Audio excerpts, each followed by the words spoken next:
Dans son discours devant les dirigeants réunis à Munich, Emmanuel Macron avait surtout un message pour Washington et Moscou.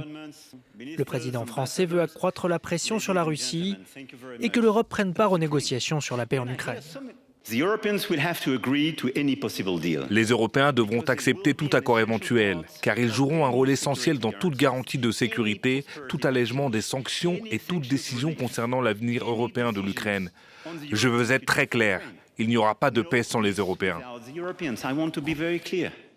Cette année encore, la guerre en Ukraine est le sujet majeur de la conférence de Munich. Dans un contexte de désengagement croissant des États-Unis envers l'OTAN, l'avenir l'Alliance est aussi au centre des préoccupations. L'appartenance à l'OTAN n'est pas seulement un avantage concurrentiel pour l'Europe. C'est aussi un avantage concurrentiel pour les États-Unis. Réparons et ravivons donc ensemble la confiance transatlantique.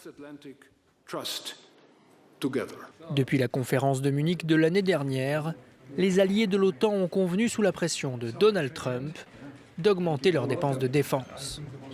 Les États membres de l'Union européenne prévoyaient en 2025 une augmentation de leur budget défense de 11% par rapport à l'année précédente.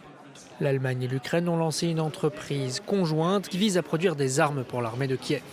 L'usine affiche l'objectif de produire 10 000 drones par an. Cela sera très utile, tout d'abord bien sûr pour les soldats ukrainiens qui sont aujourd'hui des héros. Nous pouvons leur apporter notre soutien, mais c'est crucial. Une nouvelle série de pourparlers entre Russes et Ukrainiens sous l'égide des États-Unis aura lieu mardi et mercredi à Genève.